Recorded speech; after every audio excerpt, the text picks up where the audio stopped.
Bienvenidos a un nuevo episodio del podcast. Mi nombre es Braulio Cuevas y estoy muy feliz de tenerte aquí en un nuevo episodio del podcast de Sin Excusa y en una nueva emisión o más bien en un nuevo volumen de esta sección que inauguramos hace un tiempo y que no había tenido la oportunidad de hacer una segunda edición por tiempo más que otra cosa. Denme chance aquí, ajusto todo. Ya saben que estamos iniciando con esto de la grabación de los video podcasts.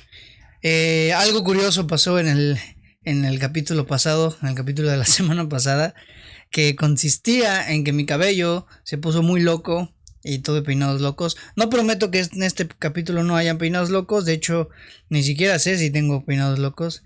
Déjenme checo. Ok, ya fui a inspeccionarme, al parecer no, todo va bien, todo marcha de manera correcta.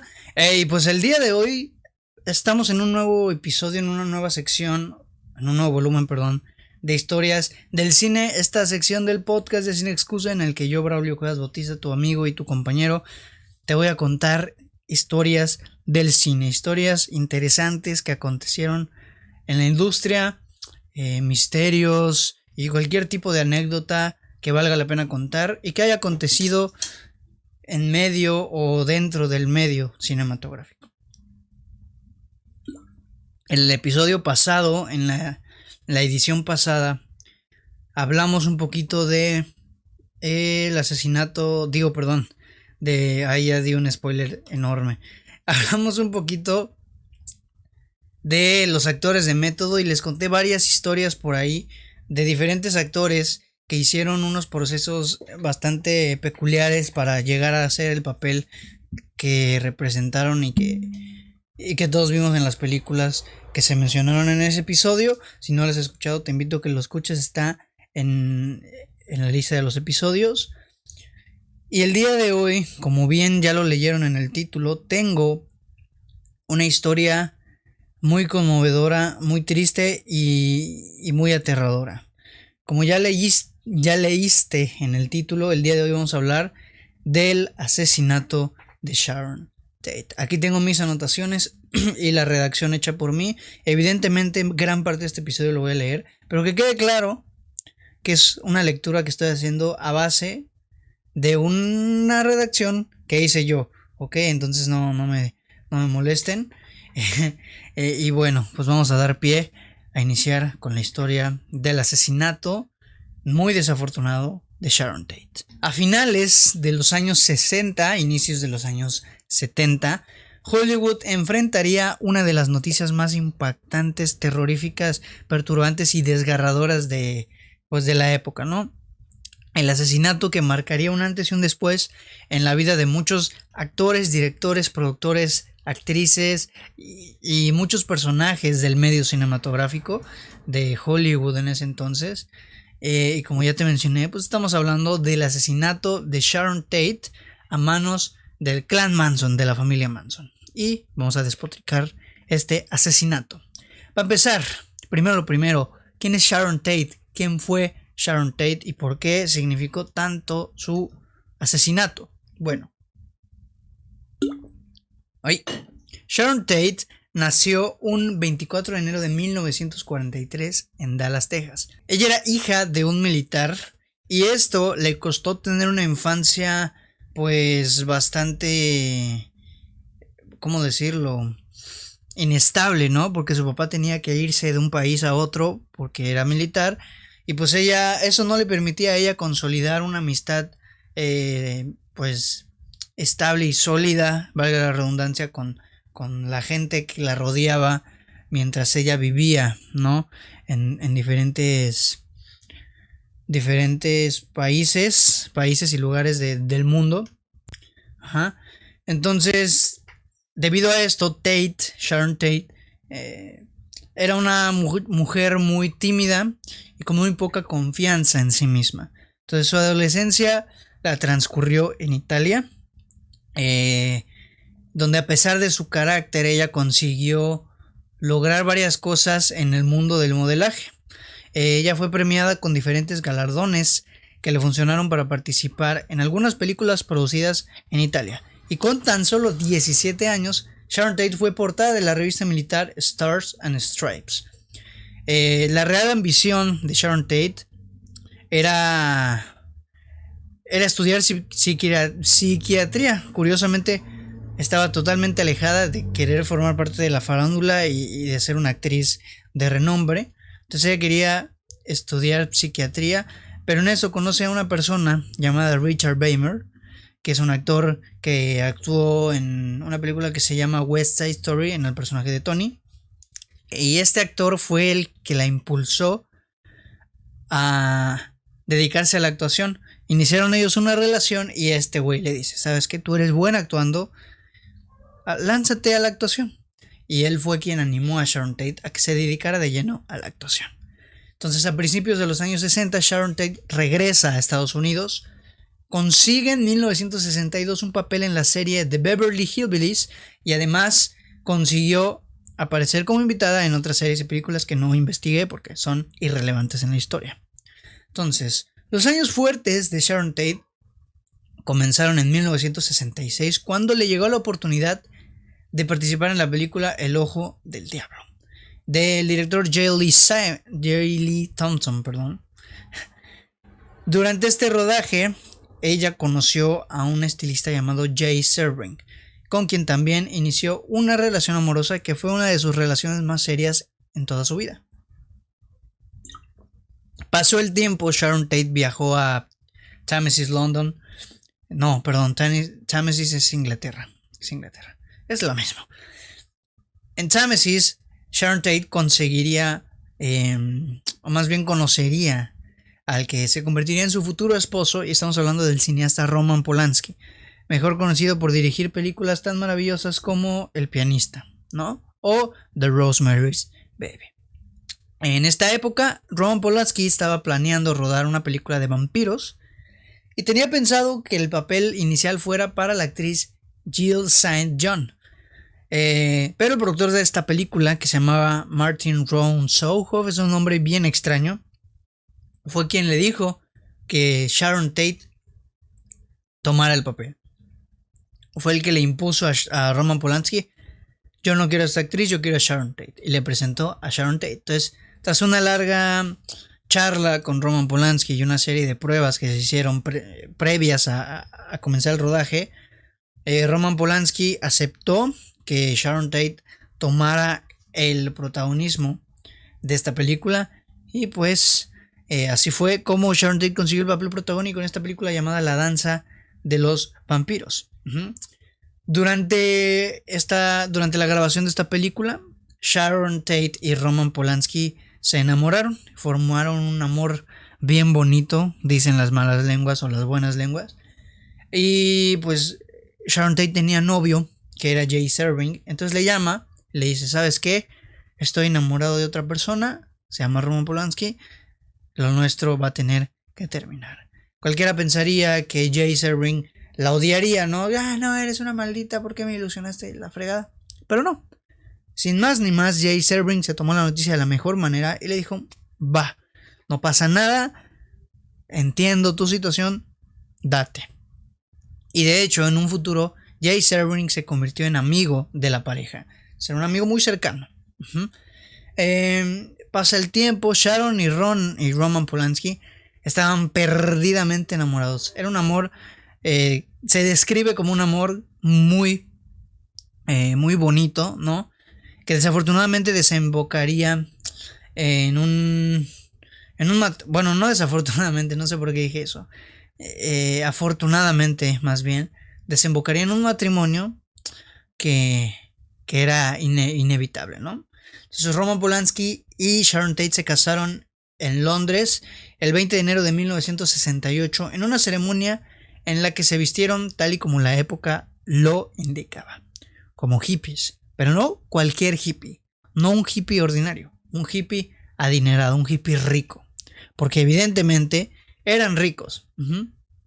Entonces, pues con el pasar de los días se convirtieron en una de las parejas más icónicas, más solicitadas y más admiradas en la industria y de la cultura popular. Eran la pareja del momento. Obviamente, como toda pareja mediática, existe un sinfín de rumores que rodean a la pareja. Existen muchísimos rumores que dicen que Roman Polanski era una persona manipuladora, que Sharon era muy sumisa por miedo a que Roman Polanski le hiciera cosas, ¿no? Un sinnúmero de situaciones de esta índole. También incluso se llegó a decir que Roman Polanski la engañaba con muchas mujeres, que Roman Polanski era un mariposón porque se iba con muchas mujeres, pero esto ahora sí que son puramente rumores, son cosas que no sabemos si son reales, si no son reales y si van a... Vaya, si los únicos que lo van a saber al final de cuentas son ellos y uno de ellos ya no está y desafortunadamente ya no sabremos la verdad, ¿no? Son los únicos que pueden saber la verdad, ellos mismos. Aún así, eran la pareja del momento, como ya te comenté. Se la vivían en fiestas, en reuniones importantes con gente muy importante del cine. Y además, obviamente, como en la época lo ameritaba, fumando su motita 24/7. Se fumaban su mota estos brothers a cada rato y siempre andaban todos moteados. Pero eran la pareja del momento. Eran la pareja icónica de Hollywood de 1960, de la década de los 60. Entonces, retomemos un poco lo que dijimos hace unos momentos, de que hay rumores de que no todo es color de rosa. No todo era color de rosa, evidentemente. Y esto deja de ser un rumor en el momento en que se conoce la disyuntiva que existía entre esta pareja. Ellos dos se amaban, indudablemente se amaban. Sin embargo, existía algo en lo que estos dos no estaban de acuerdo. Y esto se llama maternidad. El ser padres representaba una discusión para ellos dos, o una disyuntiva, un conflicto. No estaban de acuerdo, o más bien alguien sí quería y la otra persona no quería. Roman Polanski es quien no estaba tan decidido. Él declaró lo siguiente en una ocasión, que dice así: la idea de casarme y fundar una familia me asustaba, no por la posibilidad de que ello coartara mi libertad. Yo sabía que Sharon jamás dejaría que esto pasara, sino porque los vínculos muy personales me hacían sentir muy vulnerable. Es decir, le tenía miedo a ser papá porque pensaba que los vínculos lo iban a derrumbar, en el sentido de que se iba a volver muy vulnerable. Tal como lo acabamos de leer. Eran una pareja relativamente joven. Era una pareja joven. Sharon tenía 20 y tantos, 26. Y pues tenía que pasar lo que estaba destinado a pasar. Sharon Tate se quedó embarazada y algunos amigos de la actriz declaran que ella tenía miedo y se lo estaba ocultando a Roman Polanski por temor a que éste le dijera que abortara al bebé, porque él no quería ser padre. Sin embargo, Roman Polanski, quien sigue vivo por cierto, no ha mencionado absolutamente nada con respecto a esto, pero sí mencionó que sus ganas de ser padre o su postura hacia la paternidad iba cambiando con el paso de los tiempos, y que incluso pues pasando los años su idea de ser padre le iba motivando un poquito más, le iba emocionando, ¿no? Entonces pues así queda este pequeño limbo en la historia. Sharon se embaraza, no se lo dice a Roman Polanski, pasa el tiempo y era evidente que se lo tenía que decir. Y la pareja del momento estaba embarazada. Entonces en este momento llegamos a un punto clave en esta historia. Déjenme acomodo. Estos datos que te voy a contar a continuación podrían parecer innecesarios y absurdos, pero créeme que son muy necesarios. No son absurdos en lo absoluto y son muy, muy necesarios para el desenlace de esta terrible historia. Y bueno, para 1969, finales de los 60, la pareja Roman Polanski y Sharon Tate vivía en la casa número 1050 de Cielo Drive, un barrio bastante costoso de Beverly Hills en Los Ángeles. Y antes de que ellos vivieran ahí, se mudaran, esa casa era de un productor musical que se llamaba Terry Melcher.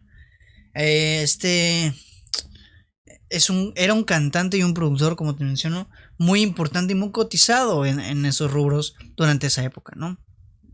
Melcher es un personaje clave en esta historia, por lo que te voy a decir a continuación.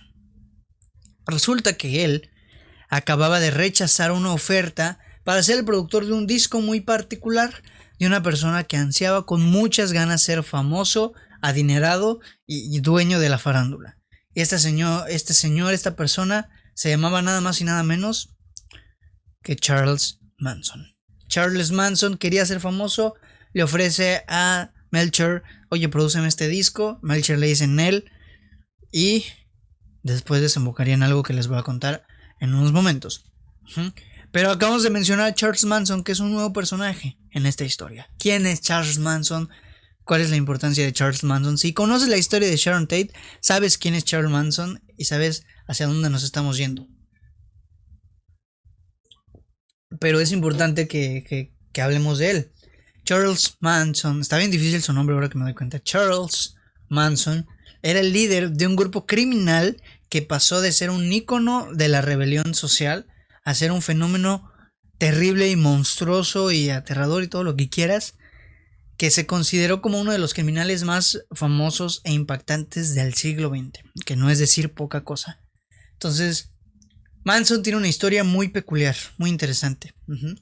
Se dice que el pasado de Manson era muy turbio. Él nació en 1934, fue hijo de una prostituta, nunca conoció a su papá y su apellido fue heredado del que en ese entonces era la pareja de su madre. Entonces, se habla de que el pasado de Charles Manson es turbio, de que fue un violador, de que a su vez fue víctima de violación, como suelen ocurrir con los que se convierten en violadores. Y también se le presume como un ladrón muy, muy experimentado. Entonces, pasa el tiempo, Charles Manson tiene unas disputas en su hogar natal, lo meten a la cárcel, lo sacan, y al sacarlo de la cárcel es como si hubieran soltado o abierto la caja de Pandora. Charles Manson llega a California en 1967, en una época muy conocida que se llamaba el verano del amor. Estaba el apogeo hippie, estaba el apogeo de las drogas y los jóvenes estaban bien cachondos. Entonces existía un ambiente de experimentación sexual muy importante que abundaría en los chavos, ¿no?, de California.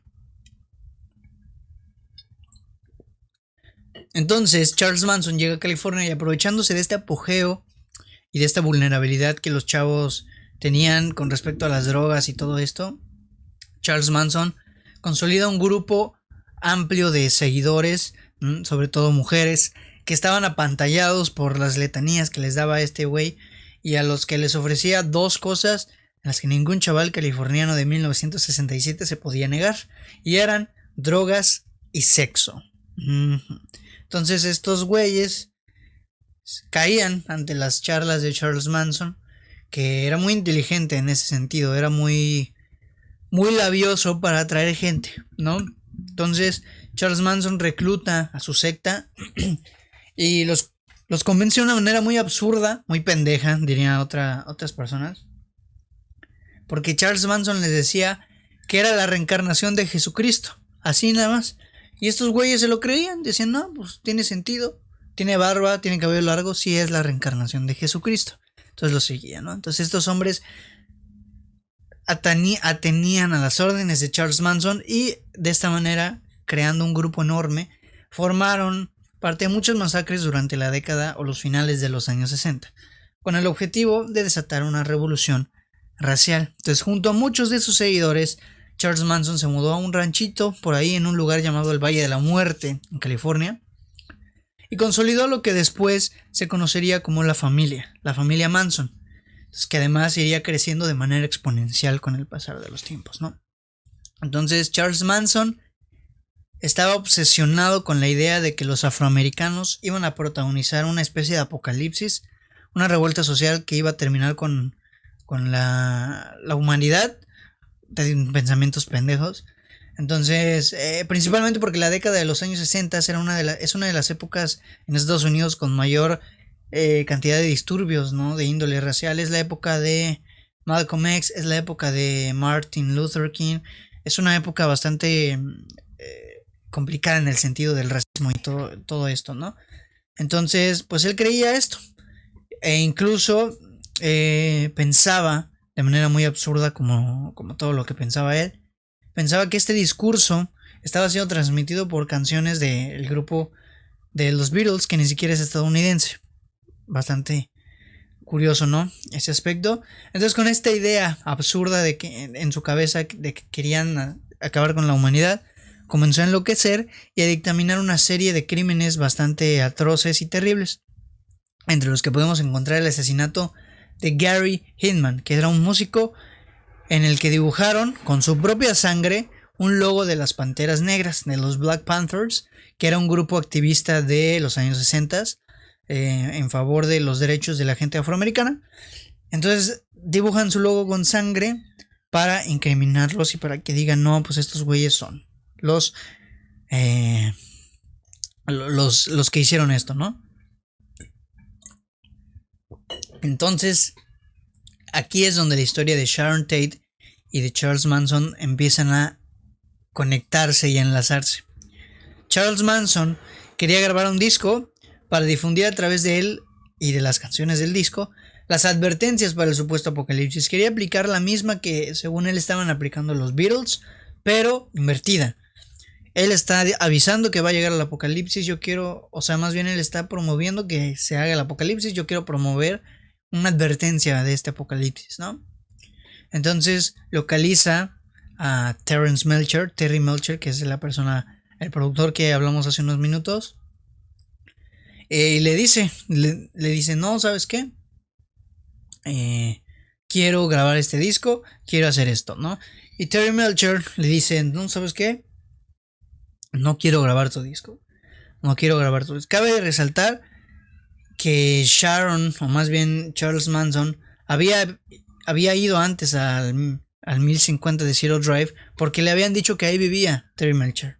No lo encontró, ya no vivía ahí y lo buscó mucho tiempo hasta encontrarlo, y fue cuando Melcher le negó rotundamente grabar este disco. Le dijo, no, estás enfermo, no quiero tener nada que ver con esto. Lo batió, lo rechazó, y Charles Manson se fue tristecito a su casa y muy enojado. Entonces, aquí llega el día de la pesadilla. Llega el 9 de agosto de 1969. Sharon Tate estaba a 2 semanas nada más de dar a luz, y Roman Polanski estaba en London afinando detalles para su nueva película. Este mismo día, Sharon Tate había ido a cenar con Jay Serbring, quien era su ex, su amigo Wojciech Frykowski, nombres raros, que era un escritor, y con la esposa de este hombre llamada Abigail Folger. Entonces, después de haber cenado en un restaurante llamado El Coyote en Los Ángeles, se fueron a la casa de Sharon a una velada y a dormir, porque estaban bien pedos. Entonces, se fueron así juntos al 1050 de Cielo Drive. Por el otro lado, en el otro lado de la ciudad, Charles Manson, enojadísimo, frustrado y muy furioso de que le hayan rechazado su disco, envió a 4 miembros de la familia a una operación bastante, pues, terrible, ¿no? Estos miembros eran Tex Watson, Susan Atkins, Linda Kasabian y Patricia Krenwinkel. Eran los 4 miembros que mandó Charles Manson a la casa de Terry Melcher bajo una única consigna: matar absolutamente todas las personas que se encontraran dentro de la mansión. Todas. Cabe destacar que Charles Manson ya tenía conocimiento, más bien frustrado, de que no encontró a este güey, a Terry Melcher. O sea, estaba frustrado, y fue por esa razón que lo mandaron a que mataran a todos, porque él tenía la idea de que Terry Melcher seguía viviendo ahí, solamente no lo encontró, ¿no? En realidad él no sabía que el productor ya no vivía ahí, entonces fue por eso que mandó a matar a manera de venganza. Entonces llegan las 9:30 de la noche, y es en esta hora en la que se desata una escena terrible, espantosa, y que se podría asemejar al infierno según muchos testigos, no testigos sino amigos, vecinos, mencionan, ¿no? Entonces, los miembros de la familia Manson sorprenden a Sharon Tate y a sus invitados en su casa mientras ellos estaban durmiendo. Uno de ellos corta la línea telefónica, los hace reunirse a todos en la sala y Tex Watson dice: soy el demonio y he venido a hacer lo que hace el demonio. Con estas palabras arranca la masacre y estos enfermos torturan y apuñalan, le disparan y cuelgan a toda aquella persona que haya cometido el error de encontrarse en esa casa esa noche. El primero en morir fue Frykowski, de un disparo en la cabeza. Sebring también recibió un disparo después de Frykowski. Y Folger, además de ser disparado, fue apuñalado y golpeado hasta la muerte. Desafortunadamente, entre las víctimas se encontraba una joven de 26 años que prometía ser la cara de Hollywood de los años 70 y que además estaba a 2 semanas de convertirse en madre. Desafortunadamente, esta víctima llevaba el nombre de Sharon Tate. Ella intentó huir, ella intentó escapar, pero al ser descubierta fue embestida por miembros del clan Manson, sometida y fue asesinada de manera brutal, recibiendo 16 apuñaladas por parte de Watson, mientras ella suplicaba: por favor, no me mates, no quiero morir, solo quiero tener a mi bebé. Con estas palabras, que no sirvieron de absolutamente nada, ella desafortunadamente estaba a punto de perder la vida, estaba a punto de desaparecer de la faz de esta tierra y de dejar este mundo. Y con su sangre, estos sádicos enfermos de cagada escribieron la palabra pig en ella, como otro pobre intento de incriminar a los Black Panther, pues este sello lo escribían ellos para recriminar los actos de la gente blanca que estaba en contra de los derechos afroamericanos.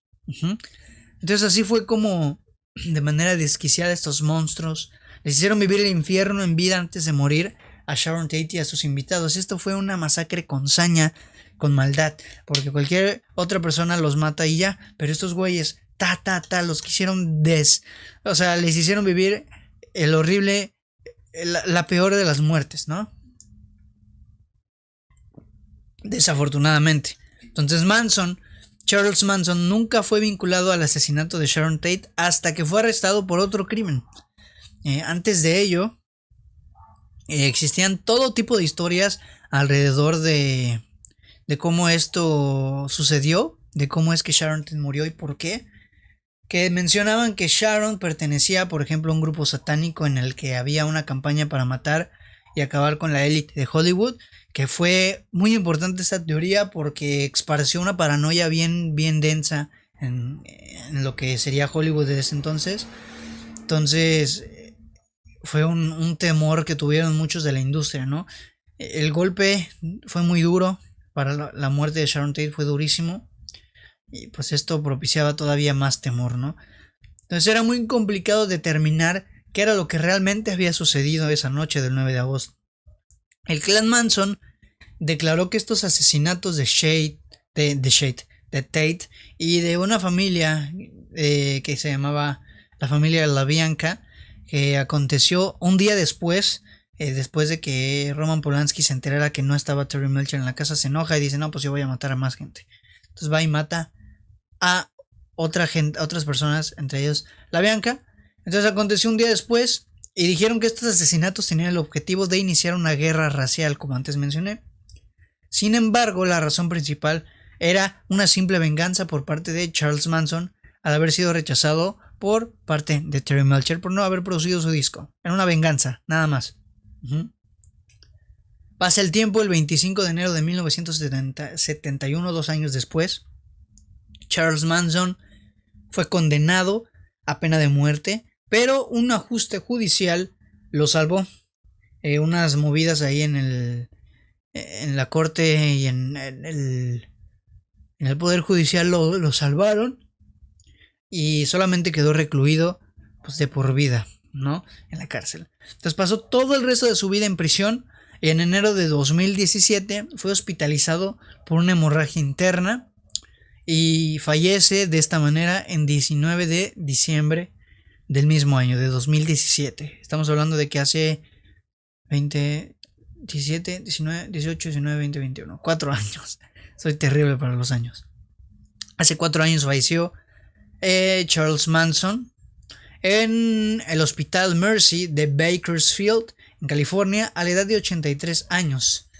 Y cabe resaltar que este sádico, que tenía unos terribles índices de ego que estaban altísimos y se creía el mero mero, y que él pensaba fielmente que no había alguien como él, jamás en su vida mostró arrepentimiento de los actos que cometió en contra de Charles Manson. Digo, de Sharon Tate.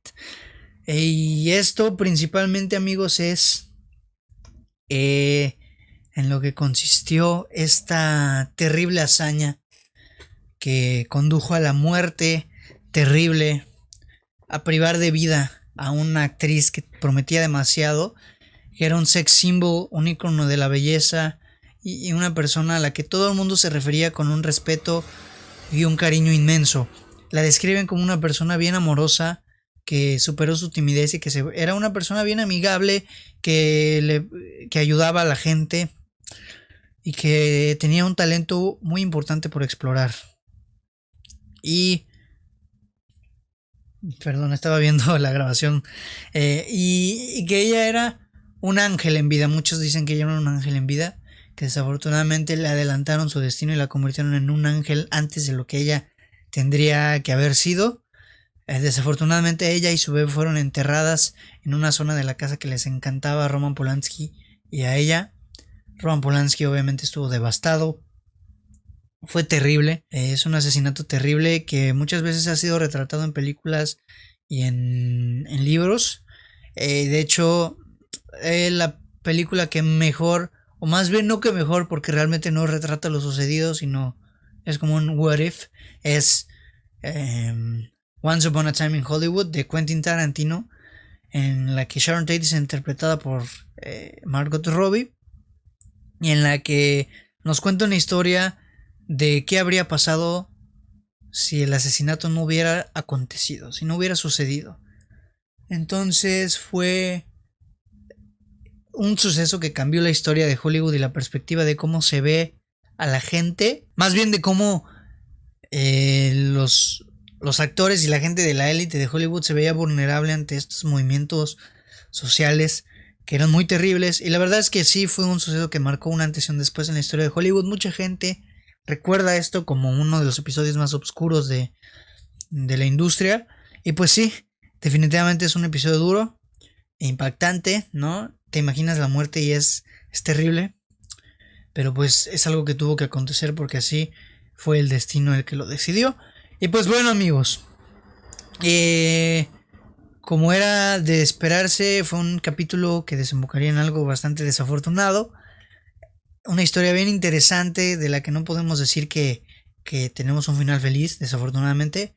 Pero bueno, ahí lo tienen, amigos. Esta es la historia del asesinato de Sharon Tate y de quién era Sharon Tate y de quién era Charles Manson. Hay muchísimo por demás interesante, pero esto es lo general y esto es lo principal y lo importante para entender la razón por la que Sharon Tate desafortunadamente fue privada de su vida un 9 de agosto de 1969. Y pues bueno, amigos, espero que les haya gustado esta historia. Si les gustó, por favor, compartan el episodio, compártanlo con sus amigos, con la gente que ustedes quieran, y compartan el podcast. Ya saben que aquí estamos cada lunes o martes. Me parece incluso que estas van a salir, las secciones de historias del cine creo que van a salir los martes, porque me gustaría meterles por ahí videitos, imágenes para que entiendan un poquito mejor el rollo y se adentren más a la historia. Entonces lo voy a pensar, me voy a apurar. Si me da chance lo hago sin problema para el lunes, pero si no, van a salir el martes. Los episodios normales del podcast sí saldrán los lunes, pero estos yo creo que mejor los acomodamos para el martes. Ok, entonces muchas gracias, te reitero, muchas gracias por escuchar el episodio de esta semana. Espero que te haya gustado muchísimo. Sigue las páginas en Facebook, Instagram y Twitter. Sigue el podcast en todas las plataformas digitales. Estamos en Apple Podcast, Google Podcast, Anchor, Amazon Music, YouTube, Spotify y pues todas las plataformas digitales. Y pues nada, amigos, sin nada más que agregar, yo soy Braulio Cuevas y nos vemos en un nuevo episodio del podcast de Sin Excusa. Bye.